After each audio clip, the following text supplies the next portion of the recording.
नमस्कार, कैसे हैं आप सभी। नीड बूस्टर सीरीज में यह है आपका कक्षा 11 का अध्याय 9 जैव अणु यानी बायोमॉलिक्यूल्स। आपको पता है कि इस अध्याय में जैव अणु में आपको क्या बताया जाता है कि जीवों में किस किस प्रकार के जैविक अणु पाए जाते हैं, कौन कौन से रासायनिक तत्व, कौन कौन से कार्बनिक, कौन कौन से अकार्बनिक तत्व पाए जाते हैं, इन सभी के बारे में आपको बताया जाता है। तो इस अध्याय में हम देखेंगे एनसीईआरटी के 100% लाइन से बने हुए क्वेश्चन है जो आपके नीट में पूछे जाने की पूरी संभावना होती है। सबसे पहला क्वेश्चन यहाँ पर देखते हैं जो कि है जीवों में रासायनिक विश्लेषण के लिए जीव ऊतक। अब जीव ऊतक में हम उस जीव के कुछ भी ऊतक ले सकते हैं, सब्जी है तो कोई सब्जी ले सकते हैं, या कोई जीवित जीव है, प्राणी है, जंतु है तो उसके हम यकृत का टुकड़ा ले सकते हैं। तो यकृत का टुकड़ा, इन सभी को लेकर हम किसके साथ पीसते हैं, क्योंकि हमें जब किसी भी जीव ऊतक का रासायनिक विश्लेषण करना होता है कि कौन से रासायनिक तत्व उसमें पाए जा रहे हैं, तो ये जरूरी होता है कि उस जीव ऊतक को हम किसी अम्ल के साथ, किसी यौगिक के साथ पीसते हैं, तब जाकर हमें कुछ अन्य तत्व प्राप्त होते हैं जिनके बारे में अभी मैं आगे बताऊंगा। तो यहां पर क्वेश्चन है कि जीवों में रासायनिक विश्लेषण के लिए जीव ऊतकों को लेकर हम किसके साथ पीसते हैं। तो यहां पर जब हम किसी भी ऊतक का जब हम रासायनिक विश्लेषण करते हैं तो उस जीव ऊतक के टुकड़े को हम ट्राइक्लोरो एसिटिक एसिड के साथ मिलाकर पीसते हैं। ट्राइक्लोरो एसिटिक एसिड के साथ हम मिलाकर पीसते हैं। तो यहां पर आंसर देखिए, एसिटिक अम्ल, कार्बोक्सिलिक अम्ल, ट्राइक्लोरो एसिटिक अम्ल, ऑप्शन सी सही होगा। अब आपको पता है कि जब हम इस टुकड़े को ट्राइक्लोरो एसिटिक एसिड के साथ मिलाकर पीसते हैं तो पीसने के बाद हमें प्राप्त होता है स्लरी, कड़दम। उसको हम साफ कपड़े से हम जब निचोड़ते हैं तो हमें इसमें दो अंश प्राप्त होते हैं। एक होता है जो इस अम्ल में घुलनशील होता है, घुलनशील भाग, और एक होता है अम्ल अघुलनशील भाग। तो अम्ल घुलनशील भाग को हम क्या कहते हैं, निस्यंद कहते हैं, यानी फिल्ट्रेट कहते हैं, फिल्ट्रेट। ठीक है, अम्ल घुलनशील भाग यानी हम कह सकते हैं एसिड सॉल्यूबल पूल, और अम्ल अघुलनशील भाग को हम क्या कहते हैं, धारित कहते हैं, यानी हम इसे कहते हैं रिटेंटेट। इसे इंग्लिश में कहा जाता है एसिड इनसॉल्यूबल पूल। और अगर हम बात करें कि इन दोनों में कौन कौन से तत्व पाए जाते हैं, तो अम्ल घुलनशील भाग में हम देखेंगे तो इसमें हजारों कार्बनिक यौगिक या अकार्बनिक यौगिक पाए जाते हैं।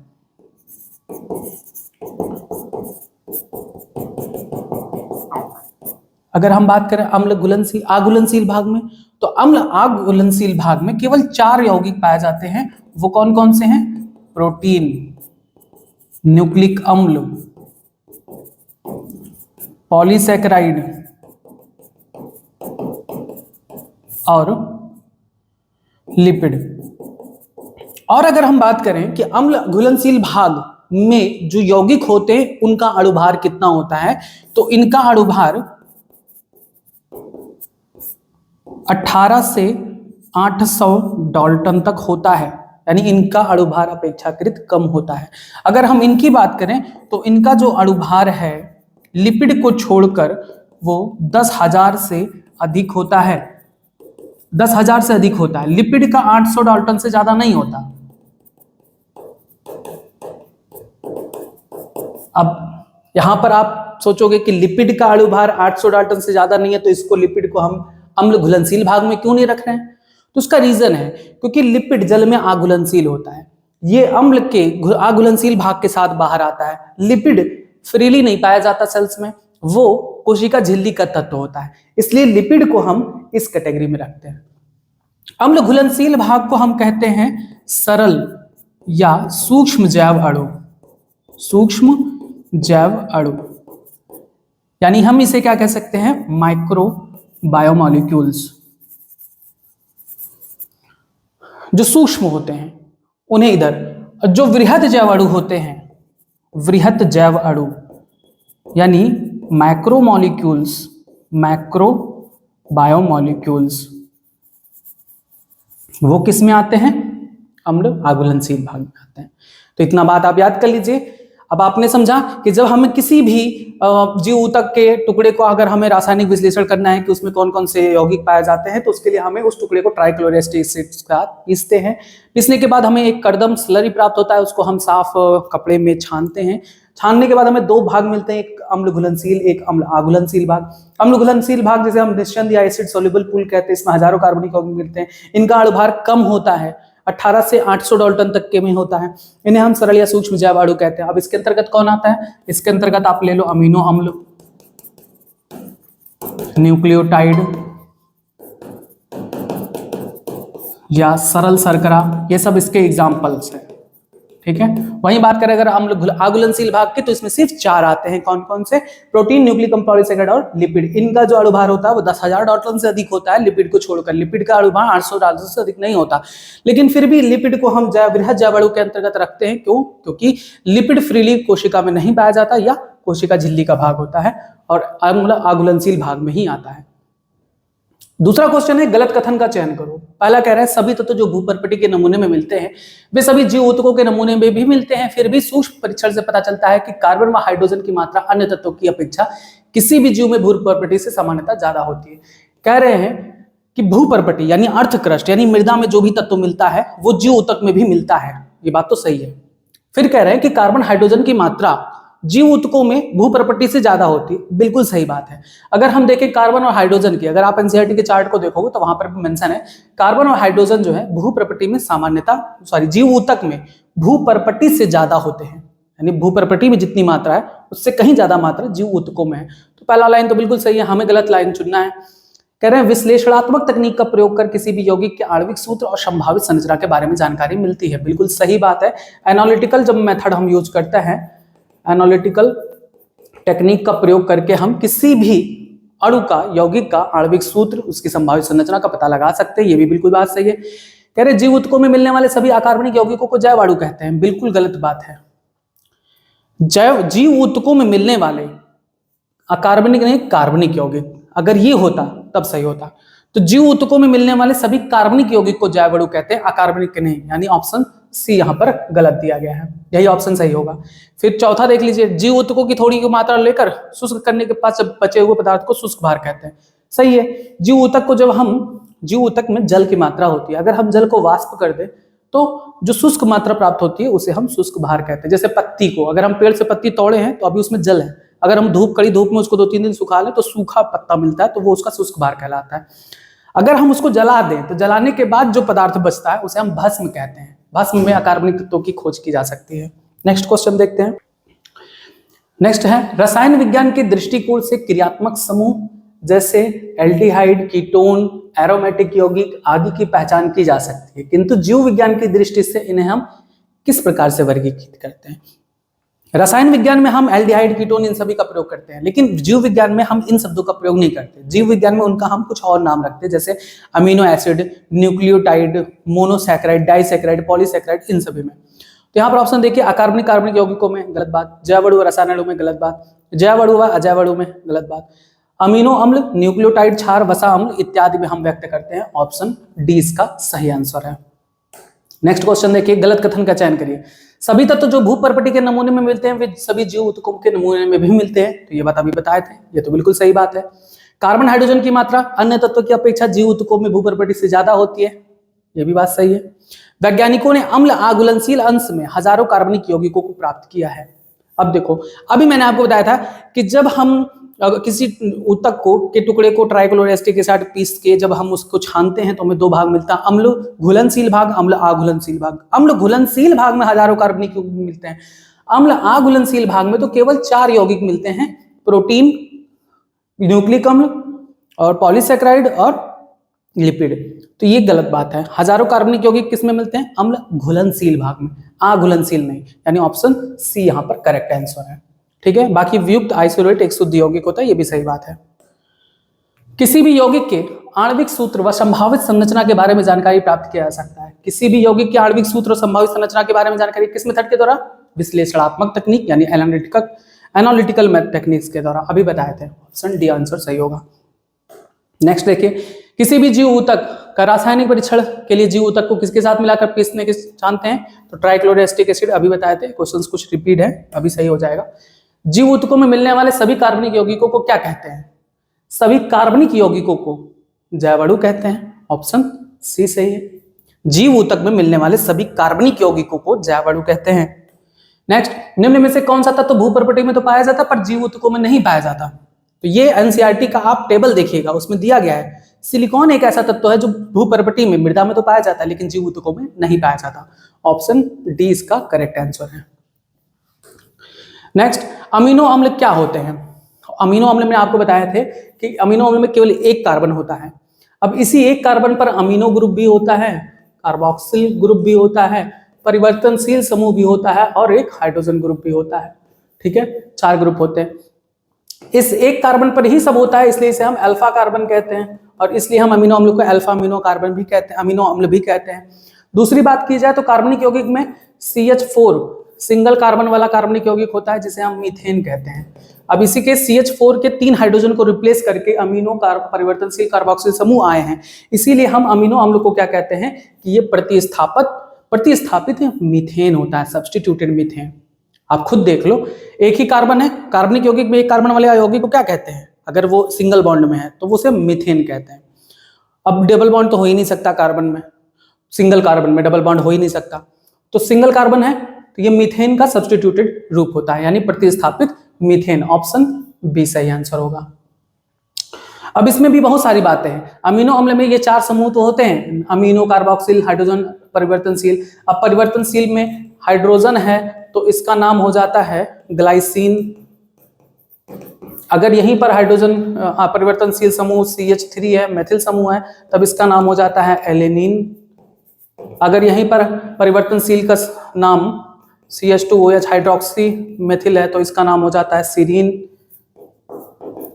अगर पूछा जाए अमीनो अम्ल की भौतिक और रासायनिक गुण किस पर निर्भर करती है, तो ये परिवर्तनशील समूह, अमीनो समूह, कार्बोक्सिल समूह तीनों पर निर्भर करती है। अगर हम बात करें अमीनो अम्ल अम्लीय, क्षारीय, उदासीन किस बेसिस पर होते हैं, तो अमीनो और कार्बोक्सिल समूह की संख्या के आधार पर ये अम्लीय और क्षारीय और उदासीन होते हैं। आपको बताया गया अम्लीय अमीनो अम्ल का उदाहरण है ग्लूटामिक एसिड, क्षारीय का उदाहरण है लाइसिन, उदासीन का उदाहरण है वैलिन। कुछ एरोमेटिक अमीनो एसिड के उदाहरण आपको बताए गए हैं जैसे फेनिलएलनिन, टायरोसिन और ट्रिप्टोफैन। ये सभी आपको एप्लीकेशन पे पूर्ण रूप से पढ़ाया गया है। तो यहाँ पर आपने देखा कि जो अमीनो अम्ल का फॉर्मूला है वो किसका सब्स्टिट्यूटेड फॉर्म है? मीथेन का। Option B.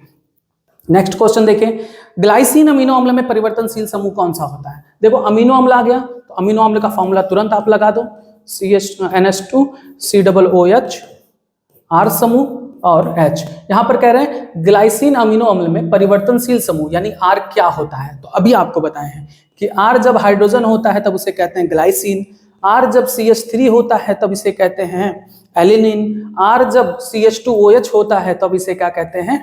सीरीन। तो ये 3 आपके एनसीईआरटी में मेंशन है तो 3 तो पूछे जा सकते हैं।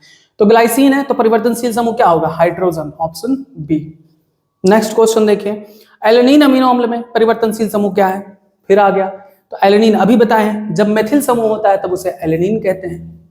नेक्स्ट देखिए, सीरीन अमीनो अम्ल में परिवर्तनशील समूह क्या है? अभी बताए थे CH2OH hydroxy methyl. Option C होगा। नेक्स्ट, अम्लीय अम्ल के भौतिक और रासायनिक गुण किस पर निर्भर करता है? अभी बताए थे अम्लीय अमीनो अम्ल में भौतिक रासायनिक गुण किस पर निर्भर करता है? तीनों ग्रुप पर, परिवर्तनशील समूह, कार्बोक्सिल समूह, अमीनो समूह। ढूंढ डालिए, अमीनो समूह, कार्बोक्सिल समूह, आर्कियात समूह, यानी उपरोक्त तो तीनों सही है, डी। नेक्स्ट, किसकी संख्या के आधार पर अमीनो अम्ल अम्लीय, क्षारीय और उदासीन होते हैं? अभी बताए थे अमीनो अम्ल में अमीनो समूह और कार्बोक्सिल समूह की संख्या के आधार पर अमीनो अम्ल अम्लीय, क्षारीय और उदासीन होते हैं। अमीनो और कार्बोक्सिल समूह के संख्या के आधार पर। ऑप्शन ए आंसर सही होगा। नेक्स्ट, किसकी संख्या के आधार पर अमीनो अम्ल अम्लीय, क्षारीय, उदासीन होते हैं? ये तो हो गया। एरोमेटिक अमीनो अम्ल का उदाहरण बताइए। तो एरोमेटिक अमीनो अम्ल का उदाहरण टायरोसिन भी होता है, ट्रिप्टोफैन भी होता है और फेनिलएलनिन भी होता है। Tyrosine, phenylalanine, tryptophan. Option D. जो हमारा नीट सीरीज का एप्लीकेशन पर क्या कहते हैं क्वेश्चन बैंक है या टेस्ट सीरीज है नीट के नाम से, उसमें हम यहाँ पर जो आपको आंसर्स देते हैं वो आपके लिए देते हैं हम यहाँ पर नीट के बेसिस पर आंसर्स नहीं बनाते हैं, हम ये बनाते हैं कि आप इसके बारे में संपूर्ण जानकारी आंसर से ले लो, यानी जितने भी आंसर्स आपको बताए जाते हैं वो भी आपको जरूर ध्यान में रखना है। गलत कथन चयन करने वाले में चारों के चारों ऑप्शन पर आपको ध्यान देना है। ये नहीं कि आपने एक सही सेलेक्ट कर लिया उसको देख के बाकी हटा दो, नहीं, चारों को आप देखोगे क्योंकि एनसीईआरटी की 100% लाइनें वहां पर यूज की गई हैं, तो उन चारों में से कोई भी आपसे दे सकते हैं लाइन, ठीक है। तो यहां पर आपको याद कराने के लिए ही मैंने तीनों दे दिया है, तीन ही एरोमेटिक एमिनो एसिड का एग्जांपल एनसीईआरटी में है, तो उनको मैंने तीनों इंक्लूड कर दिया। आप चाहता तो मैं एक ही इंक्लूड करता, 4 ऑप्शन अलग दे देता, लेकिन तब आप उतना श्योर नहीं होते। अभी आपका काम है कि इन सभी क्वेश्चंस को एकदम याद कर लेना कि एरोमेटिक एमिनो एसिड के उदाहरण कौन कौन से हैं, टायरोसिन, फेनिलैलैनिन, ट्रिप्टोफैन। अब ये नहीं कि अब क्वेश्चन लगा रहे हो तो सीधे देख दो उपरोक्त सभी लगा के भाग लो, नहीं, आपको याद करना है तीनों, ठीक है। नेक्स्ट क्वेश्चन देखिए, मिलान करना है। एक सीरीज इधर दी गई है, एक सीरीज इधर। ग्लूटामिक एसिड आपको बताना है उदासीन है, क्षारीय है, अम्लीय है। तो देखो अम्ल इसके साथ लगा हुआ है ना, तो अम्ल है तो अम्लीय ही होगा। लाइसिन जो होता है वो क्षारीय होता है, वैलिन जो होता है वो उदासीन होता है, यानी 3-2-1 ऑप्शन ए सही होगा। नेक्स्ट क्वेश्चन देखिए, विभिन्न पीएच वाले विलयनों में अमीनो अम्लों की संरचना परिवर्तित होने का कारण बताइए। देखो एमिनो समूह, कार्बोक्सिल समूह, अच्छा इसको इधर रख देते हैं थोड़ी देर के लिए, आर समूह, एमिनो समूह, उसके बाद हाइड्रोजन। अब यहां पर होता क्या है कि अमीनो समूह और कार्बोक्सिल समूह आयनीकृत भी हो सकते हैं, आयनीकृत हो सकते हैं। तो आयनीकरण की वजह से अमीनो समूह और कार्बोक्सिल समूह के आयनीकरण की वजह से ही विभिन्न पीएच में ये विभिन्न परिवर्तन दिखा सकते हैं। तो इसका आंसर होगा अमीनो और कार्बोक्सिल समूह का आयनीकरण। ये जो फॉर्म आप देख रहे हो, अमीनो पे प्लस और कार्बोक्सिल पे निगेटिव चार्ज, ये ज्विटर रूप प्रदर्शित करता है, ज्विटर रूप, अमीनो अम्ल का ज्विटर रूप प्रदर्शित करता है। ये भी ऑप्शन क्वेश्चन पूछा जा सकता है। नेक्स्ट, लिपिड जल में होते हैं, तो अभी बताए थे कि लिपिड जल में आघुलनशील होते हैं, इसलिए ये अम्ल आघुलनशील भाग में अंश में चले आते हैं। ऑप्शन बी इसका आंसर सही होगा। नेक्स्ट, वसा अम्ल में एक कार्बोक्सिल समूह होता है जो एक आर समूह से जुड़ा होता है। आर समूह में कार्बन संख्या हो सकती है। अब देखो बात करें वसा की, तो वसा मिलकर बना हो सकता है, वसा अम्ल से मिलकर बना हो सकता है, या हो सकता है ग्लिसरॉल से मिलकर बना हो सकता है, और या हो सकता है कि वसा अम्ल और ग्लिसरॉल दोनों से मिलकर बना हो। अब बात अगर हम करें वसा अम्ल की, तो वसा अम्ल जो होता है वो उसमें परिवर्तनशील समूह और कार्बोक्सिल समूह होता है। अब ये परिवर्तनशील समूह मेथिल हो सकता है, एथिल हो सकता है, कुछ भी हो सकता है, लेकिन इसमें जो कार्बन संख्या हो सकती है वो 1 से लेकर 19 तक ही हो सकती है, 1 से लेकर 19 तक, इससे ज्यादा नहीं होता। वसा अम्ल में जो परिवर्तनशील समूह है उसमें कार्बन की संख्या 1 से लेकर 19 तक होती है। अब बात करें अगर हम यहीं पर पॉमिटिक एसिड का, पॉमिटिक अम्ल का, अगर आपसे पूछ ले कि पॉमिटिक अम्ल में कितने, वसा अम्ल में पॉमिटिक एसिड एक वसा अम्ल है जिसमें कार्बन संख्या कुल कितनी होती है कार्बोक्सिल समूह को लेकर, तब क्या बताओगे? इसका फॉर्मूला देख लेते हैं। इसका होता है CH3 CH2 का होल N COOH, सॉरी यहाँ पर N नहीं होगा, 14 होगा COOH। तो आपसे पूछा जाए कि पॉमिटिक एसिड एक वसा अम्ल है जिसमें परिवर्तनशील समूह और कार्बोक्सिल समूह को मिलाकर कुल कितने कार्बन होते हैं। अगर सिर्फ आपसे ये क्वेश्चन पूछा जाए कि पॉमिटिक एसिड में कुल कार्बन संख्या कितनी होती है, तो कुल कार्बन संख्या देखो, तो यहां पर आप देखोगे एक कार्बन इधर हो गया, अब यहां पर 14 है, तो 14 कार्बन, ये 14 एक 15 कार्बन और एक इसको लेकर 16 कार्बन होते हैं, 16 कार्बन। पॉमिटिक एसिड में कितने कार्बन होते हैं? 16 कार्बन होते हैं। अभी एक और एग्जांपल है एरेकिडोनिक एसिड, एरेकिडोनिक एसिड। तो एरेकिडोनिक अम्ल में कुल कितने कार्बन होते हैं? 20 कार्बन होते हैं। अब कहोगे कि अभी तो आपने बताया है कि 8 समूह में 119 से ज्यादा नहीं हो सकते, तो एरेकिडोनिक अम्ल एक ऐसा वसा अम्ल है जो आखिरी है, 19 ही कार्बन पाए जाते हैं, लेकिन एक कार्बोक्सिल कभी तो जोड़ोगे, तो कार्बोक्सिल परिवर्तनशील समूह का तो कार्बन नहीं ना है, वो तो अलग है कार्बोक्सिल समूह का कार्बन। तो एक कार्बन का और 19 परिवर्तनशील समूह का, दोनों मिलाकर 19 और एक 20 होते हैं कुल कार्बन संख्या एरेकिडोनिक अम्ल में। ठीक है, याद रखना, ये क्वेश्चन यहाँ पर बता सकता है। तो यह हो गया क्वेश्चन कि वसा अम्ल में एक कार्बोक्सिल समूह होता है जो एक आर समूह से होता है। आर समूह में कितने कार्बन हो सकते हैं? 1 से लेकर 19 तक, ऑप्शन डी। नेक्स्ट, पॉमेटिक अम्ल में कार्बोक्सिल कार्बन सहित कुल कितने कार्बन होते हैं? देखो लिखा है कार्बोक्सिल कार्बन सहित, यानी यहां पर कार्बोक्सिल अम्ल का कार्बन भी जोड़ लो तो कुल कितने होते हैं? 15 वैसे होते हैं परिवर्तनशील समूह में, एक यहां पर 16। कितना लिखोगे? Option D. नेक्स्ट, एरिकडोनिक अम्ल में कार्बोक्सिल कार्बन सहित कुल कितने कार्बन परमाणु मिलते हैं? तो अभी बताए थे 20। 19 होता है परिवर्तनशील समूह में, एक होता है कार्बोक्सिल, 19 1 20। 20 से ज्यादा कार्बन किसी भी वसा अम्ल में नहीं हो सकते हैं, ठीक है। ग्लिसरॉल होता है, अब ग्लिसरॉल के बारे में पूछा गया तो ग्लिसरॉल होता है CH2OH, CHOH, CH2OH, सही लिखा है? हाँ, तो ग्लिसरॉल क्या फार्मूला होता है? तो इसका अगर आप केमिस्ट्री में नाम बताओगे तो क्या बताओगे? 3 हाइड्रोक्सिल समूह है तो क्या लिखोगे? ट्राई हाइड्रोक्सी, ट्राई हाइड्रोक्सी, और सिंगल बॉन्ड है सब में, यानी ये क्या कहते हैं, एल्केन होगा। मेथ एथ प्रोप, क्या लिखोगे? प्रोपेन, ठीक है, tri hydroxy propane, option B. Next, lipid जिसमें फास्फोरस व फास्फोरिलीकृत कार्बन यौगिक होते हैं। जिस लिपिड में फास्फोरस होता है उसे हम कहते हैं फास्फोलिपिड, फास्फोलिपिड। और फास्फोलिपिड का एक एग्जांपल है लेसिथिन। तो आप देख सकते हो इसमें ऑप्शन दिया गया ऑप्शन सी, लेसिथिन।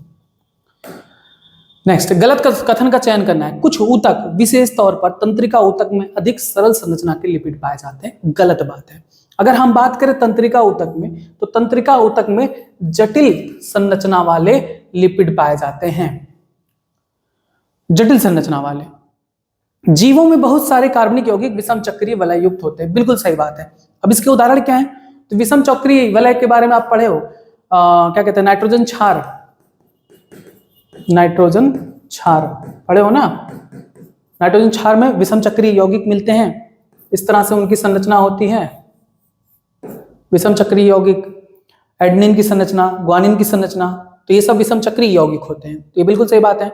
तीसरा कह रहे हैं कि अम्ल घुलनशील भाग में पाए जाने वाले सभी यौगिकों का अणुभार 18 से 800 डाल्टन होता है। तो अम्ल घुलनशील भाग है यानी सरल अणु है, तो बिल्कुल सही बात है, 18 से 800 डाल्टन होता ही है। लिपिड का अणुभार 800 डाल्टन से अधिक नहीं होता, ये भी बात बिल्कुल सही है, यानी ऑप्शन ए जो गलत है वो है ए। नेक्स्ट, अल्केलॉइड का उदाहरण क्या है? अल्केलॉइड का उदाहरण मार्फिन और कोडीन होता है। मार्फिन और कोडीन, मार्फिन अफीम का अल्कोलाइड होता है और उसी के अल्कोलाइड का कोडीन भी होता है, यानी ऑप्शन ए और सी, ठीक है, ऑप्शन डी लगाएंगे, ऑप्शन डी, ए और सी।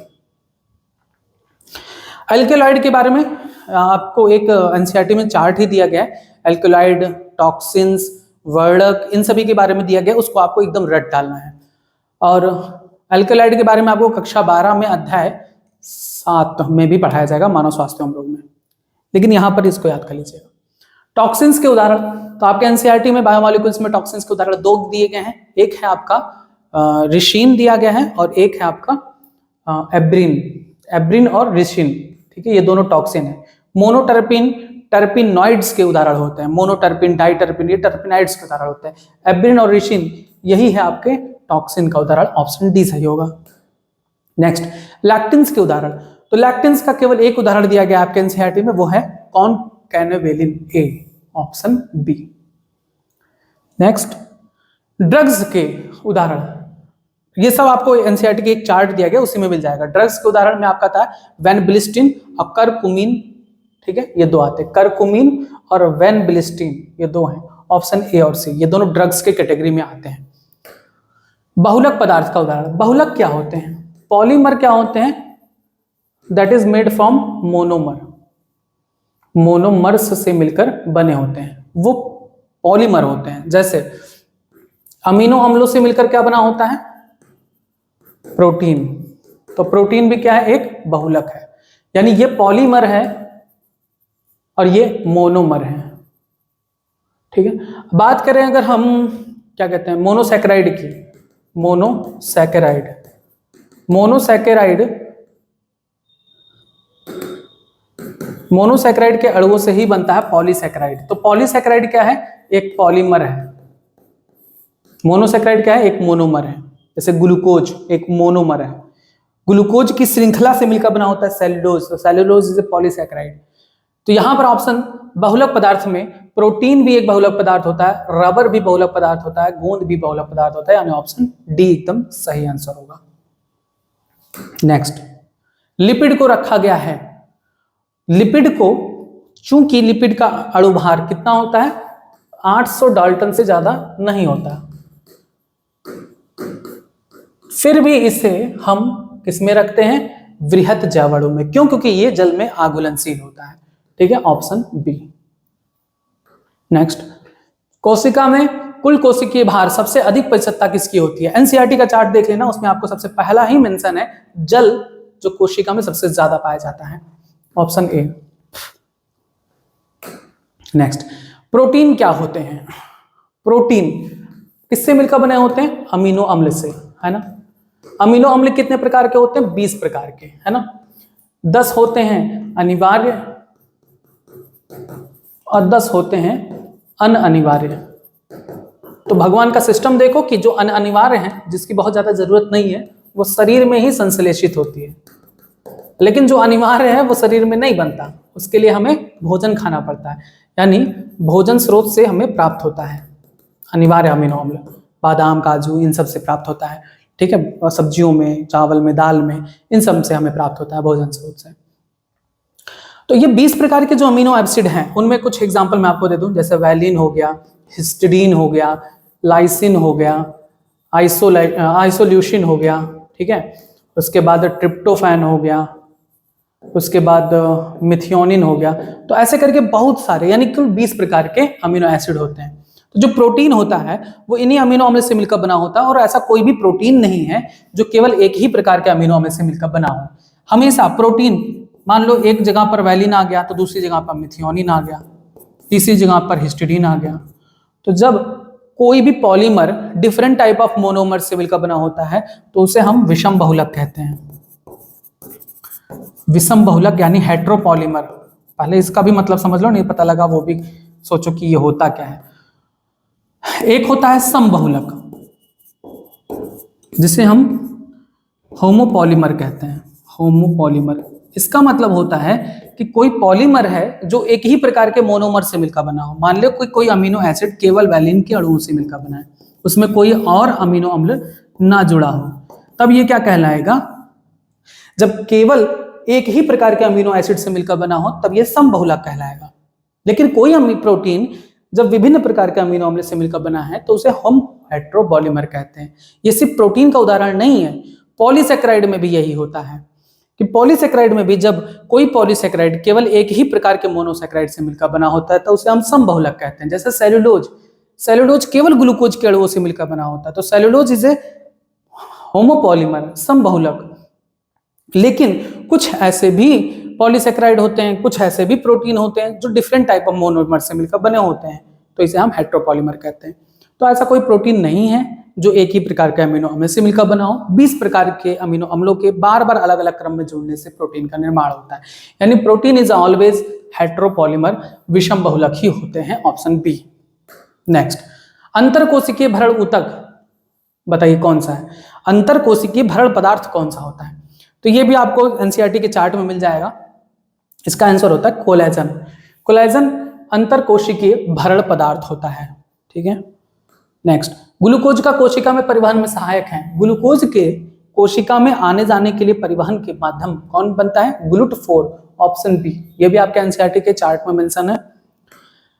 सेलुलोज एक प्रकार का बहुलक पॉलीसैकेराइड जो एक प्रकार के मोनोसैकेराइड से मिलकर बना होता है। अब यहां पर ध्यान रखना, सेलुलोज एक प्रकार का बहुलक पॉलीसैकेराइड है जो एक ही प्रकार के मोनोसैकेराइड से बनता है। तो कौन सा मोनोसैकेराइड? तो याद रखना कि सेलुलोज हमेशा ग्लूकोज से ही मिलकर बना होता है। अब देखो यहां पर ग्लूकोज के अलावा कोई और मोनोसैकेराइड नहीं है ना, तो हम क्या कह सकते हैं कि सेलुलोज इज ए समबहुलक होमोपॉलीमर। ऑप्शन यहां पर देखो, सेलुलोज किससे मिलकर बना होता है? केवल और केवल ग्लूकोज से, ऑप्शन बी। ठीक है, नेक्स्ट, सेलुलोज होता है। अब बताओ कि सेलुलोज जब एक ही प्रकार के ग्लूकोज से ही मिलकर बना है तो इसे हम क्या कहेंगे? समबहुलक, ऑप्शन बी। नेक्स्ट, जंतुओं में भोज्य पदार्थ किस रूप में संचित होता है? तो बताए हैं, जंतुओं में भोज्य पदार्थ ग्लाइकोजन के रूप में संचित होता है। जो ग्लूकोज होता है वो इंसुलिन की प्रेजेंस में किसमें कन्वर्ट हो जाता है? ग्लाइकोजन में, और यही संचित भोज्य पदार्थ के रूप में हमारे शरीर में संचित रहता है, ग्लाइकोजन।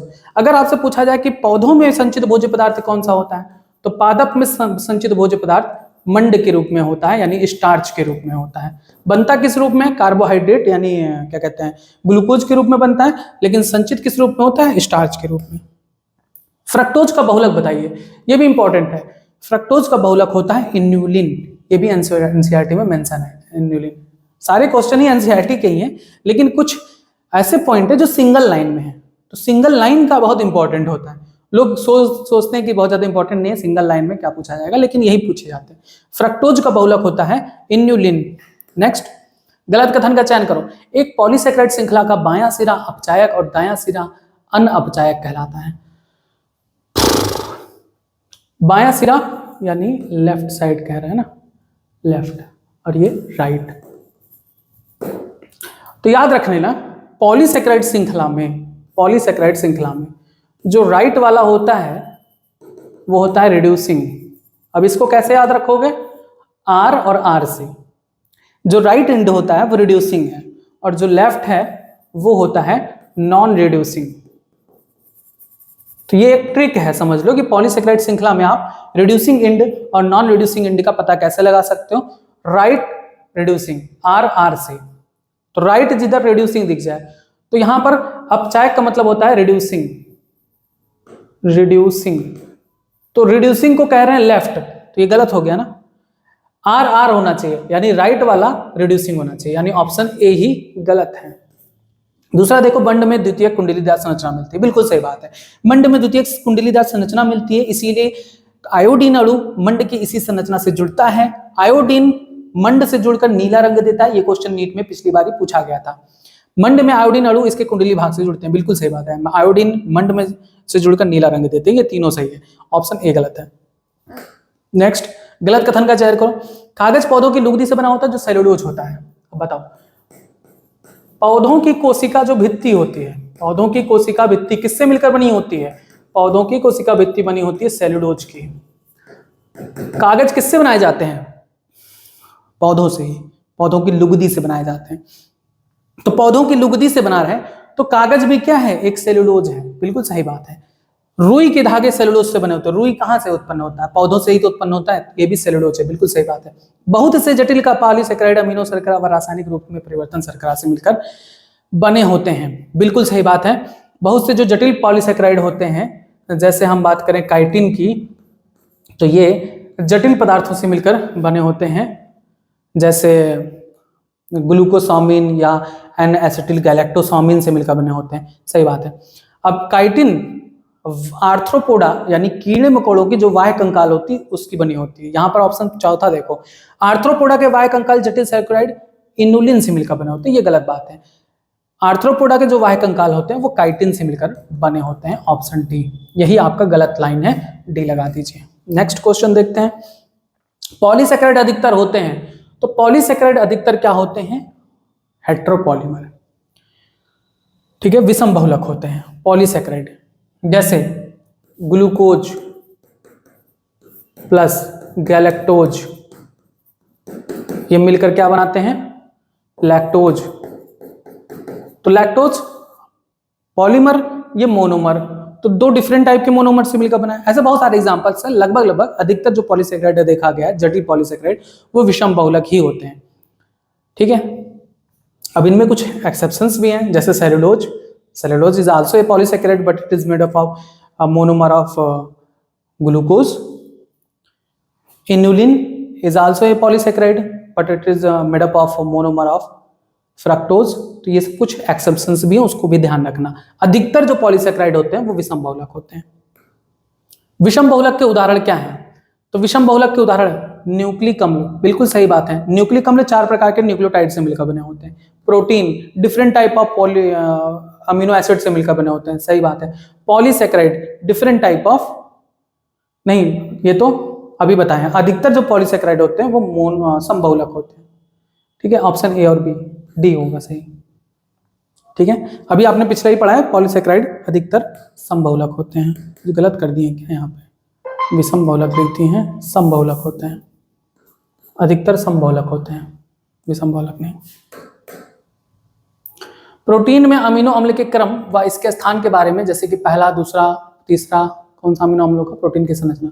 हम प्रोटीन की संरचना को देख लें, प्रोटीन की संरचना को देखें तो प्रोटीन के 4 प्रकार की संरचना का उल्लेख है बायोलॉजी में। एक होता है प्राथमिक संरचना, एक होता है द्वितीयक संरचना, एक होता है तृतीयक संरचना और एक होता है चतुष्क संरचना। 4 प्रकार की संरचना होती हैं। चारों के बारे में इंपॉर्टेंट कुछ पॉइंट्स हैं। जैसे प्राथमिक संरचना जो होता है वो अमीनो अम्ल का क्रम बताता है, बस अमीनो अम्ल का क्रम बताता है कि पहला अमीनो अम्ल कौन सा होगा, दूसरा कौन सा होगा, तीसरा कौन सा होगा, चौथा कौन सा होगा, ठीक है। उसके बाद द्वितीयक संरचना, द्वितीयक संरचना ये बताता है कि हमेशा प्रोटीन में अमीनो अम्ल सीधी रेखा में नहीं होते हैं, कुछ कुंडलित होते हैं और कुछ अन्य प्रकार से होते हैं। तृतीयक संरचना क्या दर्शाता है कि प्रोटीन में अमीनो एसिड के एक बड़ी श्रृंखला, बड़ा भाग ऊन के खोखले गोले के समान अपने ही ऊपर कुंडलित होता है, अपने ही ऊपर कुंडलित होता है, ठीक है। ये तृतीयक संरचना बताती है। तृतीयक संरचना में 2 पॉइंट और इंपॉर्टेंट है। एक तो ये 3D स्ट्रक्चर को शो करता है प्रोटीन के, और तीसरा कि प्रोटीन के जैविक कार्य के लिए, प्रोटीन के जैविक कार्य के लिए ये आवश्यक होता है तृतीयक संरचना। तृतीयक संरचना इस तरह से होती है कि उसमें कुछ दरारें बन जाती हैं, थैलियां बन जाती हैं, जिन्हें हम एक्टिव साइट्स कहते हैं, सक्रिय स्थल कहते हैं, जहां पर क्रियाधार आकर जुड़ते हैं। ये एंजाइम के लिए इंपॉर्टेंट है। तो प्रोटीन की तृतीयक संरचना 3D स्ट्रक्चर को शो करती है, यानी त्रिआयामी दृश्य प्रारूप को प्रदर्शित करता है। प्रोटीन के जैविक कार्यों के लिए यही जरूरी है। चतुष्क संरचना की बात करें तो जब कोई प्रोटीन एक से अधिक पॉलीपेप्टाइड श्रृंखला से बनी होती है, एक से अधिक पॉलीपेप्टाइड श्रृंखला से मिलकर बनी होती हैं, तब वो चतुष्क संरचना बनाती हैं। और दूसरा बात इंपॉर्टेंट है कि प्रोटीन के अस्थायित्व को यही प्रदर्शित करता है, प्रोटीन के स्थायित्व को प्रदर्शित करता है चतुष्क संरचना। तो यहां पर क्या कह रहे हैं कि प्रोटीन में अमीनो अम्ल के क्रम को दर्शाता है। तो अमीनो अम्ल का क्रम कौन दर्शाता है? प्राथमिक संरचना, ऑप्शन ए लगा दीजिए, ठीक है। दूसरा देखिए क्या कह रहा है, गलत कथन का चयन करो। प्रोटीन के अमीनो अम्ल के क्रम में प्राथमिक अमीनो अम्ल को कार्बन सिरा अम्ल कहते हैं और अंतिम अमीनो अम्ल को नाइट्रोजन सिरा अम्ल कहते हैं। गलत बात है। अगर हम देखें, जैसे मान लो पहला अमीनो अम्ल ये हो गया, दूसरा मान लो फिर यही हो गया, फिर मान लो तीसरा मेथियोनिन हो गया, या चौथा मान लो कुछ और हो गया, क्या कहते हैं, आइसोल्यूसिन हो गया, उसके बाद मान लो कि ट्रिप्टोफैन हो गया। तो अमीनो अम्ल में जो प्रथम कार्बन होता है, प्रथम अमीनो एसिड होता है, उसे एन टर्मिनल कहते हैं, एन टर्मिनल, और जो अंतिम होता है उसे सी टर्मिनल कहते हैं, सी टर्मिनल। तो यहां कह रहे हैं प्रथम अमीनो अम्ल कार्बन सिरा होता है, नहीं नाइट्रोजन सिरा होता है। यही ऑप्शन गलत है, ठीक है, ऑप्शन ए। दूसरा देख लीजिए, प्रोटीन में केवल दक्षिणावर्त कुंडलियां मिलती है। बिल्कुल सही बात है। प्रोटीन में जो आप कुंडलियां देखेंगे वो राइट हैंडेड फैशन में मुड़ी हुई होती है मैक्सिमम। प्रोटीन की लंबी लड़ी अपने ऊपर ही ऊन के खोखले गोले के समान मुड़ी होती है। तो कौन सी संरचना? तृतीयक संरचना। जब अपने ही ऊपर ऊन के गोले के समान जुड़ी हो तो तृतीयक संरचना। तृतीयक संरचना प्रोटीन के जैविक क्रियाकलापों के लिए नितांत आवश्यक है, अभी बताए थे। यहाँ पर ऑप्शन ए गलत है। नेक्स्ट, प्रोटीन के जैविक क्रियाकलापों के लिए नितांत आवश्यक, बताइए प्रोटीन की जैविक क्रियाकलापों के लिए नितांत आवश्यक है तृतीयक संरचना।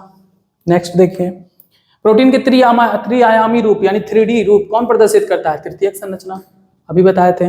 नेक्स्ट, प्रोटीन के स्थायित्व रूप को प्रदर्शित करता है, स्थायित्व को कौन प्रदर्शित करता है? चतुष्क संरचना, अभी बताए थे। एक से अधिक पॉलीपेप्टाइड से भी मिलकर बना हो। वयस्क मनुष्य का हीमोग्लोबिन किन उपखंडों का बना होता है? देखो, वयस्क मनुष्य का जो हीमोग्लोबिन होता है, याद रखना, हीमोग्लोबिन क्या होता है? चतुष्क संरचना को प्रदर्शित करता है। प्रोटीन की चतुष्क संरचना का उदाहरण है, किस प्रकार से? क्योंकि आपने पढ़ा है कि चतुस्संरचना एक से अधिक पॉलीपेप्टाइड श्रृंखला से मिलकर बनी होती है। हीमोग्लोबिन भी एक से अधिक पॉलीपेप्टाइड श्रृंखला से बनी होती है। 2 अल्फा श्रृंखला होती है एंड 2 बीटा श्रृंखला होती है। ठीक है, 2 alpha 2 beta, option A. Next, protein में अमीनो अम्ल के बीच पेप्टाइड बंध का निर्माण होता है। प्रोटीन में अमीनो अम्लों के बीच जो पेप्टाइड बंध का निर्माण होता है, सॉरी,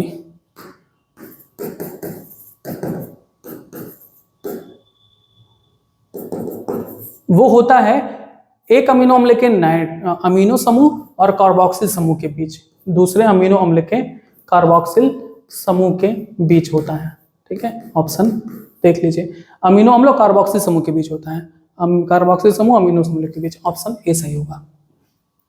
नेक्स्ट, एक पॉलीसेकेराइड में मोनोसेकेराइड संभवतः किन बंध द्वारा जुड़े होते हैं? पॉलीसेकेराइड में जैसे मान लो ये मोनोसेकेराइड है ग्लूकोज, तो ये जुड़ा है गैलेक्टोज से,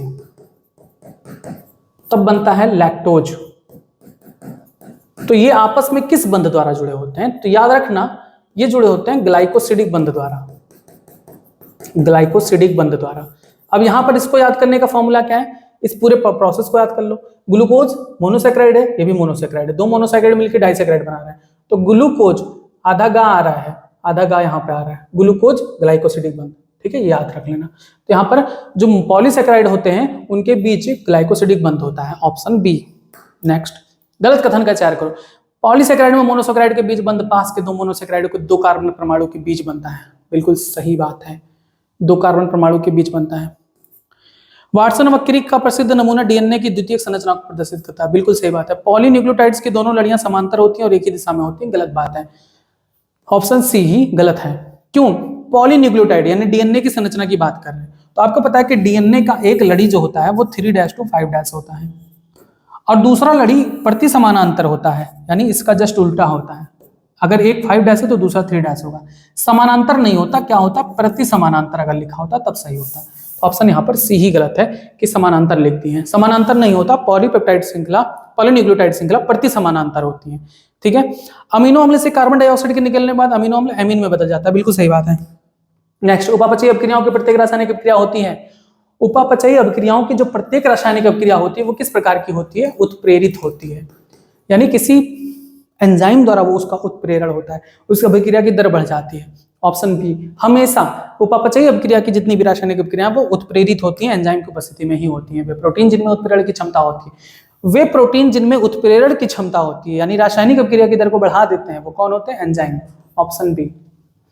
नेक्स्ट, उपापचयी पथ जिसमें साधारण पदार्थों से जटिल पदार्थ का निर्माण होता है। आपने पढ़ा है कि उपापचयी पथ में 2 पथ होते हैं, एक होता है उपचयी पथ जिसे हम बोलते हैं एनाबोलिक प्रोसेस, एनाबोलिक प्रोसेस या पाथवे। एनाबोलिक में क्या होता है? सरल से जटिल का निर्माण होता है, सरल पदार्थ से जटिल पदार्थ का निर्माण होता है। इसमें ऊर्जा खर्च होती है, क्या होती है? ऊर्जा खर्च होती है। जैसे अमीनो एसिड से मिलकर क्या बना होता है? अमीनो अम्ल से मिलकर बनता है प्रोटीन। तो ये एक उपचयी पथ है, उपचयी अभिक्रिया है। दूसरा होता है अपचयी पथ जिसे बोलते हैं कैटाबोलिक पाथवे, कैटाबोलिक पाथवे। इसमें ऊर्जा मुक्त होती है, क्यों? क्योंकि इसमें जटिल पदार्थ से सरल पदार्थ बनते हैं, जटिल पदार्थ से सरल पदार्थ बनते हैं। क्लियर है बातें? तो इसमें ऊष्मा या ऊर्जा मुक्त होती है। तो आपसे क्वेश्चन पूछा गया है उपापचयी पथ जिसमें साधारण पदार्थ से जटिल पदार्थ का निर्माण होता है, तो उपचयी पथ होगा, ऑप्शन ए। नेक्स्ट, उपापचयी पथ जिसमें जटिल पदार्थ से सरल पदार्थ का निर्माण होता है, अपचयी पथ, ऑप्शन बी। नेक्स्ट, गलत कथन का चयन करो। उपचयी पथ में ऊर्जा खर्च होती है, बिल्कुल सही बात है। अमीनो अम्ल से प्रोटीन के निर्माण में ऊर्जा की आवश्यकता होती है, बिल्कुल सही बात है। अपचयी पथ द्वारा ऊर्जा मुक्त होती है, बिल्कुल सही बात है। उपापचयी पथ जिसके द्वारा ग्लूकोज से लैक्टिक अम्ल का निर्माण होता है, जैव ऊर्जा कहलाता है, गलत बात है। उपापचयी पथ कहते हैं, उपापचयी पथ कहते हैं, जैसे ग्लाइकोलाइसिस, ऑप्शन डी गलत है। नेक्स्ट, ऊर्जा की मुद्रा का सर्वाधिक महत्वपूर्ण स्वरूप जीव तंत्र में एक रसायन में बंध ऊर्जा के रूप में मिलता है, जिसे क्या कहते हैं? तो ऊर्जा का रूप क्या होता है? एटीपी, एडेनोसिन ट्राइफॉस्फेट, इसी के रूप में तो ऊर्जा संचित होता है। ढूंढ डालो, adenosine triphosphate, option A. Next, सामान्य स्वस्थ व्यक्ति में रक्त शर्करा की मात्रा कितनी होती है? तो रक्त शर्करा की मात्रा कितनी होती है? 4.5 से 5.0 mm मिलीमोल। ठीक है, ऑप्शन बी, एनसीईआरटी में भी मेंशन है। गलत कथन का चयन करो। जैविक तंत्र में सभी जीव एक स्थिर अवस्था में मिलते हैं। जैविक तंत्र में सभी जीव एक स्थिर अवस्था में मिलते हैं, बिल्कुल सही बात है। जिनमें सभी जैव अणुओं की एक निश्चित मात्रा होती है, सही है। कोई भी रासायनिक या भौतिक प्रक्रिया स्वतः साम्य अवस्था को प्राप्त करती है, बिल्कुल सही बात है। स्थिर अवस्था एक साम्य अवस्था होती है, गलत बात है। स्थिर अवस्था एक असाम्य अवस्था होती है। कोई भी जो भौतिक या रासायनिक प्रक्रिया वो साम्य अवस्था को प्राप्त करती है, तो जो साम्य अवस्था को प्राप्त कर ली तो वो स्थिर नहीं रह पाएगी। अगर स्थिर है तो प्रक्रियाएं चल रही हैं, तो साम्य अवस्था कहां कहलाएगी? असाम्य अवस्था, ऑप्शन सी होगा। भौतिक सिद्धांत के अनुसार कोई भी तंत्र साम्य अवस्था में कार्य नहीं कर सकता, बिल्कुल सही बात है। नेक्स्ट, जीव अवस्था होती है, तो अब बताइए जीव अवस्था जो निरंतर कार्य को करती है, तो ये अस्थायी तो होती है लेकिन असाम्य होती है। यानी अगर साम्य अवस्था प्राप्त कर ली तब तो वो स्थिर कहां हो जाएगी? सॉरी, साम्य अवस्था अगर उसमें हो गया तो आगे वो प्रक्रिया नहीं कर पाएगी। साम्य अवस्था का मतलब होता है कि पूरी प्रक्रिया समाप्त, तो वो तो मृत्यु की तरफ चला जाएगा। तो जीव जो अवस्था होती है जो निरंतर कार्य कर रहा है, तो वो असाम्य अवस्था होता है। अस्थाई और असाम्य अवस्था, असाम्य व स्थायी अवस्था, ऑप्शन डी। नेक्स्ट, कुछ न्यूक्लिक अम्ल एंजाइम की तरह कार्य करते हैं, उन्हें क्या कहते हैं? राइबोजाइम्स। कुछ न्यूक्लिक अम्ल जो होते हैं वो एंजाइम की तरह काम करते हैं, उसे हम राइबोजाइम्स कहते हैं। नेक्स्ट, प्रोटीन की अमीनो अम्ल की श्रृंखला किस तरह की संरचना को व्यक्त करता है? प्रोटीन की अमीनो अम्ल की श्रृंखला, अच्छा अमीनो अम्ल की श्रृंखला है तो किस तरह की संरचना को व्यक्त करेगा? प्राथमिक संरचना, अमीनो अम्ल की संरचना है तो। नेक्स्ट, प्रोटीन श्रृंखला का प्रमुख भाग अपने ऊपर स्वयं कुंडलित होता है और श्रृंखला स्वयं आड़ी तिरछी स्थित होती है। कह रहा है अपने ऊपर स्वयं कुंडलित होता है और श्रृंखला स्वयं आड़ी तिरछी होती है, तो तृतीयक संरचना होगा। अपने ही ऊपर है तो ये शब्द तृतीयक संरचना के लिए है। नेक्स्ट, एंजाइम में प्रोटीन श्रृंखला का प्रमुख भाग अपने ऊपर स्वयं कुंडलित होता है और श्रृंखला स्वयं आड़ी तिरछी उठती है, इससे बहुत सी दरार या थैलियां बन जाती हैं। तृतीयक संरचना, अच्छा सॉरी, अभी बताए थे तृतीयक संरचना में जो दरारें बनती हैं, थैलियां बनती हैं, वो क्या बनाती हैं? एक्टिव साइट यानी सक्रिय स्थल बनाती हैं, जिस पर एंजाइम पर क्रियाधार आकर जुड़ते हैं, तो सक्रिय स्थल होगा, ऑप्शन ए। नेक्स्ट, गलत कथन का चयन करिए। एंजाइम का सक्रिय स्थल वे दरार या थैलियां जिनमें क्रियाधार आकर व्यवस्थित होते हैं। अभी बताएं, एंजाइम में क्रियाधार आकर सक्रिय स्थल में व्यवस्थित होते हैं। अकार्बनिक उत्प्रेरक उच्च तापक्रम व दाब पर कुशलता से काम करते हैं, बिल्कुल सही बात है। अकार्बनिक उत्प्रेरक और जीव वैज्ञानिक उत्प्रेरक यानी एंजाइम्स में यही अंतर होता है कि अकार्बनिक उत्प्रेरक तो उच्च तापमान पर भी काम कर सकते हैं, लेकिन एंजाइम्स उच्च तापमान पर कार्य नहीं कर सकते, विघटित हो जाते हैं। एंजाइम अणु उच्च तापक्रम पर क्षतिग्रस्त हो जाते हैं, बिल्कुल सही बात है। और निम्न तापमान पर भी निष्क्रिय हो जाते हैं एंजाइम। एंजाइम अणु अति निम्न तापक्रम पर भी सक्रिय बने रहते हैं, गलत बात है, निष्क्रिय हो जाते हैं। ये अंतर होता है एंजाइम में और अकार्बनिक उत्प्रेरक में। एंजाइम भी एक उत्प्रेरक अणु ही होता है, लेकिन ये अंतर है दोनों में कि एंजाइम जो होता है वो उच्च तापमान पर नष्ट हो जाएगा, निम्न तापमान पर निष्क्रिय हो जाएगा। ठीक है, ऑप्शन इसका डी आंसर सही होगा, गलत कथन नहीं है। नेक्स्ट देखिए, रूपांतरण के समय बंधों का टूटना, यहां पर क्या होना चाहिए? बंधों का टूटना व नए बंधों का निर्माण होना क्या कहलाता है? तो बंधों का टूटना और नए बंधों का निर्माण अगर हो रहा है तो ये रासायनिक अभिक्रिया कहलाती है। बिना बंध के टूटे केवल अवस्था में परिवर्तन हो तो वो भौतिक प्रक्रिया कहलाती है। जैसे अगर आपने पानी को बॉईल किया तो पानी वाष्प बनकर उड़ गया, तो वो भौतिक प्रक्रिया है। पानी को आपने -डिग्री में रख दिया तो वो जम गया, बर्फ बन गया, तो अभी द्रव था ठोस हो गया, तो ये भौतिक प्रक्रिया है। लेकिन अगर किसी तत्व का बंध टूटता है, वो अन्य तत्वों में बदलता है, तो उसे हम रासायनिक अभिक्रिया कहते हैं। नेक्स्ट, भौतिक या रासायनिक अभिक्रिया की दर का सीधा संबंध किससे होता है? इकाई समय में उत्पन्न होने वाले उत्पाद से होता है। इकाई समय में बनने वाले उत्पाद से ही होता है। गलत कथन का चयन करो। भौतिक या रासायनिक अभिक्रिया की दर का सीधा संबंध इकाई समय में बनने वाले उत्पाद से होता है। यदि दिशा निर्धारित है तो इसे दर को वेग कहते हैं, बिल्कुल सही बात। एक सर्वमान्य नियम के अनुसार प्रत्येक 10 डिग्री सेंटीग्रेड तापमान के बढ़ने या घटने पर अभिक्रिया की दर क्रमशः आधी व द्विगुणित हो जाती है, गलत बात है। अगर हम बात करें 10 डिग्री सेंटीग्रेड, तो 10 डिग्री सेंटीग्रेड अगर बढ़ रहा है, सेंटीग्रेड अगर बढ़ रहा है तो अभिक्रिया की दर दुगुनी हो जाती है, दुगुनी हो जाती है। और अगर 10 डिग्री घट रहा है तो आधी हो जाती है। यहां पर उल्टा दिया गया है, क्रमशः देखो बढ़ने और घटने, तो बढ़ने पर दुगनी दिखना चाहिए ना पहले, तो पहले आधी लिख दी है फिर द्विगुणित लिखे हैं, तो बढ़ने पर कह रहे हैं आधी हो रही है, लेकिन बढ़ने पर तो दुगनी होती है। ऑप्शन बी गलत लिखा हुआ है। उत्प्रेरित अपक्रियाएं अनुप्रेरित अपक्रियाओं की अपेक्षा उच्च दर से संपन्न होती है, बिल्कुल सही बात है। जो उत्प्रेरित अपक्रियाएं होती है यानी जो अपक्रिया एंजाइम की उपस्थिति में होती है वो बड़ी तेजी से होती हैं, और जो अनुत्प्रेरित अपक्रिया बिना एंजाइम की उपस्थिति में या बिना उत्प्रेरक की उपस्थिति में जो होती है वो बड़ी स्लो होती है। बहुचरणीय रासायनिक अपक्रियाओं में जहां प्रत्येक चरण एक ही जटिल एंजाइम या विभिन्न प्रकार के एंजाइम से उत्प्रेरित होता है तो उपापचयी पथ कहलाता है, बिल्कुल सही बात है।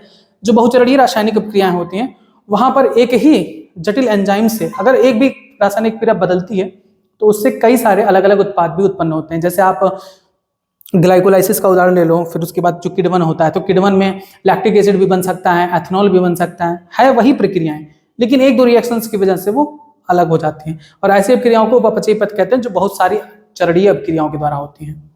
नेक्स्ट, हमारी कंकाली पेशियों में अनाक्षी स्थितियों में ग्लूकोज से निर्मित होता है, अभी बताए थे किण्वन। किण्वन में या तो बन सकता है लैक्टिक एसिड या तो बन सकता है एथेनॉल। तो लैक्टिक एसिड बैक्टीरिया द्वारा होता है, लैक्टिक एसिड का निर्माण हमारी मांसपेशियों में भी होता है। तो हमारी मांसपेशियों में अनाक्षी स्थिति में क्या बनता है, अनाक्षी स्थिति में किण्वन हमेशा क्या होता है, अनाक्षी स्थिति में होता है, बिना ऑक्सीजन की उपस्थिति में, ठीक है। तो अनाक्षी स्थितियों में लैक्टिक एसिड बनता है, ऑप्शन बी। मांसपेशियों में लैक्टिक एसिड के जमाव के कारण मांसपेशियां थक जाती हैं, ये भी क्वेश्चन काफी पॉपुलर है। हमारे शरीर में ऑक्सीशोषण कहां पर होता है, माइटोकॉन्ड्रिया में ऑक्सीशोषण होता है, और ऑक्सीशोषण के दौरान ग्लूकोज से कार्बन डाइऑक्साइड बनता है। हमारी कंकाली पेशी में ये तो हो गया। नेक्स्ट, खमीर में किण्वन के द्वारा ग्लूकोज से उत्पन्न होता है, खमीर यानी ईस्ट, अभी बताए हैं। यहां पर देखिए किण्वन द्वारा एथेनॉल का निर्माण होता है ईस्ट की मदद से, ईस्ट को ही क्या कहते हैं, खमीर कहते हैं, ठीक है। तो यहां पर क्वेश्चन पूछा है खमीर में किण्वन के द्वारा ग्लूकोज से क्या बनता है, एथेनॉल बनता है, ठीक है, ऑप्शन सी। नेक्स्ट, रासायनिक अपक्रिया में जो रसायन उत्पाद में रूपांतरित होता है उसे क्या कहते हैं, रासायनिक अपक्रिया में जो रसायन उत्पाद में बनता है तो उसे क्या कहते हैं, क्रियाधार, ठीक है, ऑप्शन ए क्रियाधार। क्रियाधार एंजाइम के सक्रिय स्थल से जुड़ने की अवस्था में क्रियाधार की नई संरचना का निर्माण होता है जिसे क्या कहते हैं, संक्रमण अवस्था संरचना, ट्रांजिशन स्टेट स्ट्रक्चर कहते हैं, ऑप्शन बी। क्रियाधार व संक्रमण अवस्था के बीच औसत ऊर्जा के अंतर को क्या कहा जाता है, सक्रिय ऊर्जा, सक्रिय ऊर्जा कहते हैं, ऑप्शन सी। ये सब आपको पढ़ना पड़ेगा, अब यहाँ पर हम नहीं दोहरा पाएंगे। गलत कथन का चयन करो। जो कारक प्रोटीन की तृतीयक संरचना को परिवर्तित करते हैं, अब देखो प्रोटीन की तृतीयक संरचना ही प्रोटीन की सक्रिय स्थल मतलब सक्रिय संरचना होती है, यानी उसके कार्य करने के लिए तृतीयक संरचना बहुत जरूरी है, क्योंकि वहीं पर सक्रिय स्थल होता है जिस पर एंजाइम आकर जुड़ते हैं। अगर तृतीयक संरचना ही खराब हो जाए तो एंजाइम अपना काम कर पाएगा, नहीं। तृतीयक संरचना को परिवर्तित करते हैं वो एंजाइम की सक्रियता को भी प्रभावित करते हैं, बिल्कुल सही बात है, क्योंकि जो तृतीयक संरचना को प्रभावित करेंगे तो वो एंजाइम कार्य ही नहीं कर पाएगा। प्रत्येक एंजाइम की अधिकतम क्रियाशीलता एक विशेष तापक्रम और पीएच पर ही होता है, जिसे इष्टतम ताप और इष्टतम पीएच कहते हैं, बिल्कुल सही बात है। उच्च तापमान पर एंजाइम नष्ट होता जाते हैं, निम्न तापमान पर एंजाइम निष्क्रिय हो जाते हैं, उसके लिए है। क्रियाधार की सांद्रता के बढ़ने के साथ पहले तो एंजाइम क्रिया की गति बढ़ती है, फिर सर्वोच्च गति प्राप्त करने के बाद क्रियाधार की सांद्रता बढ़ाने पर एग्रेशन नहीं होती, बिल्कुल सही बात है। सक्सिनिक डिहाइड्रोजनेज का मिलेनिन द्वारा संदमन होता है, गलत बात है। अगर आप कॉन्टैक्ट इनहिबिशन में देखोगे जिसमें कुछ अणु ऐसे होते हैं जो एंजाइम से जाकर जुड़ जाते हैं जिससे क्रियाधार उससे ना जुड़ पाए, उसे कहते हैं प्रतिस्पर्धात्मक संदमन, कॉम्पिटिटिव इनहिबिशन। तो उसमें एक एग्जांपल दिया गया है सक्सिनिक डिहाइड्रोजनेज का। तो सक्सिनिक डिहाइड्रोजनेज का जो संदमन होता है वो मिलेनिन के द्वारा नहीं, सक्सिनिक डिहाइड्रोजनेज का मैलोनेट द्वारा होता है, मैलोनेट द्वारा संदमन होता है, ऑप्शन डी गलत दिया गया है। नेक्स्ट, ये भी क्वेश्चन बहुत पॉपुलर था। जब संदमक अपनी आणविक संरचना क्रियाधार से काफी समानता रखता है, जब संदमक जो इनहिबिटर होता है जो एंजाइम से जाकर जुड़ जाता है और वो क्रियाधार से ज्यादातर समानता रखता हो, तो इस प्रकार के हम संदमन को प्रतिस्पर्धात्मक संदमन, कॉम्पिटिटिव इनहिबिशन कहते हैं। प्रतिस्पर्धी संदमक का अक्सर उपयोग किस प्रकार से किया जाता है, तो कॉम्पिटिटिव इनहिबिटर का प्रयोग जीवाणु से बचने के लिए किया जाता है, जीवाणु जनित रोगजनकों के नियंत्रण में किया जाता है, ऑप्शन बी। नेक्स्ट, एंजाइम को 6 वर्गों में और प्रत्येक वर्ग को 4 से 13 उपवर्गों में विभाजित किया गया, बिल्कुल सही बात है। 6 वर्ग कौन कौन से हैं, पहला आता है ऑक्सीडो रिडक्टेज जिसे हम डिहाइड्रोजिनेज भी कहते हैं, दूसरा ट्रांसफरेजेस, तीसरा लाइएजेस, चौथा लाइगेजेस होता है, और पांचवा आइसोमरेजेस और छठवां होता है लाइगेजेस। ये 6 वर्ग होते हैं। कह रहे हैं डिहाइड्रोजिनेज एंजाइम दो क्रियाधारकों के बीच आपसी अपचयन को उत्प्रेरित करता है। बिल्कुल सही बात है। अब चलो इसके बारे में थोड़ा सा मैं आपको बता दूं। 6 कैटेगरी कौन कौन सा है? 6 कैटेगरी है। एक है ऑक्सीडो रिडक्टेज, जिसे डिहाइड्रोजिनेजेस भी कहते हैं, डिहाइड्रोजिनेजेस भी कहते हैं। पहला हो गया। दूसरा है ट्रांसफरेजेस, तीसरा है लाइएजेस, और चौथा है हाइड्रोलेजेस। पहले हाइड्रोलेजेस लिख देते हैं, आसान रहेगा याद करने में। बताते हैं इसके ट्रिक। हाइड्रोलेजेस,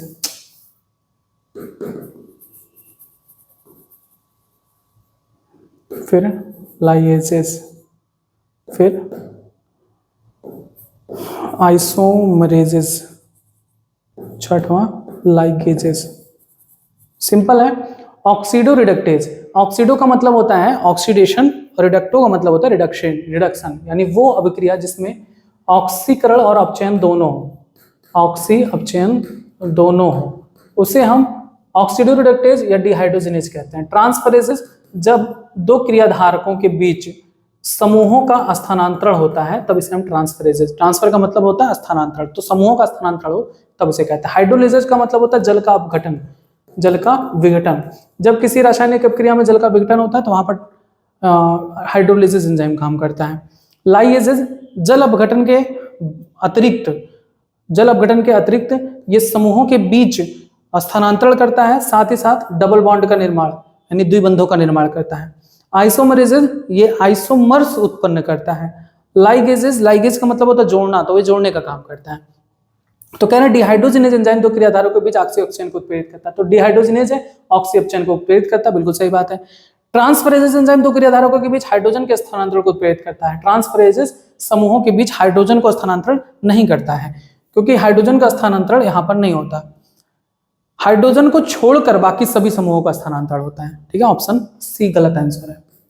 याद रखना कि ट्रांसफरेजेस जो एंजाइम है हाइड्रोजन को छोड़कर अन्य सभी समूहों को अलग करने में इंपॉर्टेंट होता है। Hydrolases enzyme ester peptide glycosidic पीएन बंधों का जल अपघटन करता है, तो हाइड्रोलेज है तो ये जल अपघटन करेगा, ऑप्शन डी भी बिल्कुल सही बात है। नेक्स्ट, एंजाइम जो दो क्रियाधारकों के बीच ऑक्सी अपचयन को प्रेरित करता है उसे क्या कहते हैं? ऑक्सी अपचयन को प्रेरित करता है तो ऑक्सीडो रिडक्टेज कहलाएगा या डिहाइड्रोजिनेज कहलाएगा। एंजाइम जो दो क्रियाधारकों के बीच एक समूह के स्थानांतरण को उत्प्रेरित करता है, समूह के स्थानांतरण को उत्प्रेरित करना ट्रांसफरेजेस, हाइड्रोजन के अतिरिक्त। ठीक है, ट्रांसफरेजेस का काम है। एंजाइम जो जल अपघटन के अतिरिक्त विधि द्वारा क्रियाधारकों के समूह को अलग करता है, जल अपघटन के अतिरिक्त क्रियाधारकों के समूह को अलग करने का काम होता है लाइएजेस का, इसमें डबल बॉन्ड का फॉर्मेशन होता है। सभी एंजाइम जो प्रकाशित ज्यामिति व स्थितीय समावयवों यानी आइसोमर्स का अंतर रूपांतरण करते हैं, तो आइसोमर्स बनाते हैं। नेक्स्ट, एंजाइम जो दो यौगिकों के पास जुड़ने को उत्प्रेरित करता है, दो यौगिकों को पास में जुड़ना शब्द किससे है? लाइगेट का मतलब होता है जुड़ना, तो लाइगेजेस होगा, ऑप्शन ए। नेक्स्ट देखिए, कुछ एंजाइम में नॉन प्रोटीन भाग मिलते हैं जिन्हें क्या कहते हैं? देखो, प्रोटीन एंजाइम है ना, एंजाइम में दो भाग होते हैं, एक होता है प्रोटीन भाग, तो एंजाइम के प्रोटीन भाग को एपो एंजाइम कहते हैं, एंजाइम के प्रोटीन भाग को एपो एंजाइम कहते हैं, और जो नॉन प्रोटीन भाग होता है उस नॉन प्रोटीन भाग को सहकारक कहते हैं। अब ये सहकारक तीन में से कोई भी हो सकते हैं, प्रोस्थेटिक समूह भी हो सकते हैं, प्रोस्थेटिक समूह भी हो सकता है, सह एंजाइम भी हो सकता है, को एंजाइम भी हो सकता है, या फिर ये धातु आयन भी हो सकता है। ये भी कार्बनिक यौगिक होते हैं, ये भी कार्बनिक यौगिक होते हैं। ठीक है, दोनों कार्बनिक होते हैं, प्रोस्थेटिक समूह और सह एंजाइम। तो नॉन प्रोटीन भाग मिलते हैं जिन्हें क्या कहते हैं? तो प्रोटीन भाग को तो एपो एंजाइम कहते हैं, नॉन प्रोटीन भाग को सहकारक कहते हैं, ऑप्शन बी। नेक्स्ट, एंजाइम के केवल प्रोटीन भाग को क्या कहते हैं? Apo enzyme, option A. Next, enzyme में सहकारक हो सकते हैं, तो प्रोस्थेटिक समूह, सह एंजाइम में धातु आयन कोई भी हो सकता है, उपरोक्त सभी, ऑप्शन डी। नेक्स्ट, गलत कथन का चयन करिए। प्रोस्थेटिक समूह अकार्बनिक यौगिक होते हैं, गलत बात, कार्बनिक यौगिक होते हैं, अभी बताए थे। और यह अन्य सहकारकों में इस प्रकार से भिन्न होते हैं कि एपो एंजाइम से दृढ़ता से बनते हैं। ये तो बात सही है कि एपो एंजाइम से दृढ़ता से बंधे होते हैं, बाकी सब ढीले बंधे होते हैं। एंजाइम पेरोक्सीडेज व कैटालाइज जो हाइड्रोजन पेरोक्साइड को ऑक्सीजन व जल में अभिखंडित करते हैं, हीम प्रोस्थेटिक समूह होता है। बिल्कुल सही बात है, ये भी क्वेश्चन आपसे पूछा जा सकता है कि कैटालेज और एंजाइम पेरोक्सीडेज में प्रोस्थेटिक समूह कौन होता है? हीम होता है। सह एंजाइम कार्बनिक यौगिक होते हैं जो इनका संबंध एपो एंजाइम से अस्थायी होता है। बिल्कुल सही बात है। अनेक सह एंजाइम का मुख्य रासायनिक अवयव विटामिन होते हैं। बिल्कुल सही बात है। ऑप्शन ए ही गलत है, यहाँ पर अकार्बनिक लिख दिए हैं। ठीक है, इसको लगा दीजिए टिक। नेक्स्ट, एंजाइम पेरोक्सीडेज व कैटालाइज में प्रोस्थेटिक समूह अभी बताएं कौन होता है? हीम होता है। नेक्स्ट, सहकारक जो सामान्यतः उत्प्रेरण के दौरान बनते हैं। उत्प्रेरण के दौरान कौन बनते हैं? सह एंजाइम, को एंजाइम उत्प्रेरण के दौरान बनते हैं, जैसे NAD+, ये सभी उत्प्रेरण के दौरान बनते हैं। सह एंजाइम निकोटिनामाइड NAD और NADP जुड़े होते हैं किससे? विटामिन B3 से, जिसे हम नियासिन कहते हैं। Option A. नेक्स्ट, एंजाइम की क्रियाशीलता है तो सक्रिय स्थल पर पार्श्व श्रृंखला से समन्वय बंध बनाते हुए क्रियाधारकों से जुड़ते हैं। जब ये बात आ जाए कि पार्श्व श्रृंखला से समन्वय बनाते हुए, तो ये होता है धातु आयन का। Option B. नेक्स्ट, एंजाइम की क्रियाशीलता है तो सक्रिय स्थल पर पार्श्व श्रृंखला से, ये तो हो गया। प्रोटियोलाइटिक एंजाइम कार्बोक्सीपेप्टाइड में सहकारक के रूप में जुड़ा होता है। अब देखो, प्रोटियोलाइटिक जो एंजाइम कार्बोक्सीपेप्टाइड है, इसमें सहकारक के रूप में धातु आयन जुड़ा होता है जिसका नाम है जिंक। जिंक जुड़ा होता है। Option D. नेक्स्ट, एंजाइम से यदि सहकारक को अलग कर दिया जाए तो इनकी उत्प्रेरक क्रियाशीलता होती है। अगर एंजाइम से हम सहकारक को अलग कर देंगे तो वो समाप्त हो जाएगा, उसकी क्रियाशीलता समाप्त हो जाएगी। Option B. बस बी और आ गया क्या? अच्छा, वही रिपीट हुआ। ठीक है, बस। तो ये था संपूर्ण एनसीईआरटी के एक एक लाइन से बनाए हुए क्वेश्चंस, जिनको आपको एकदम अच्छी तरीके से तैयार करना है, पूरी तरीके से याद होना चाहिए। ये आपको हमारे एप्लीकेशन पर PDF के साथ मिल जाएगा, नीट सीरीज में, क्वेश्चन सीरीज में। आप उसे परचेज करेंगे तो आपको यहाँ पर सारे क्वेश्चंस भी मिलेंगे और उसके PDF भी मिलेंगे। PDF को आप डाउनलोड करके प्रिंट आउट निकालकर बार बार रिवाइज करके पढ़ सकते हैं। मान के चलिए आपके 90% से ऊपर क्वेश्चंस यहीं से आएंगे नीट में 2024। ठीक है, उम्मीद है कि आपको ये टॉपिक अच्छा लगा है। नेक्स्ट टॉपिक के लिए आप थोड़ा वेट करिएगा, जल्दी बताया जाएगा। धन्यवाद।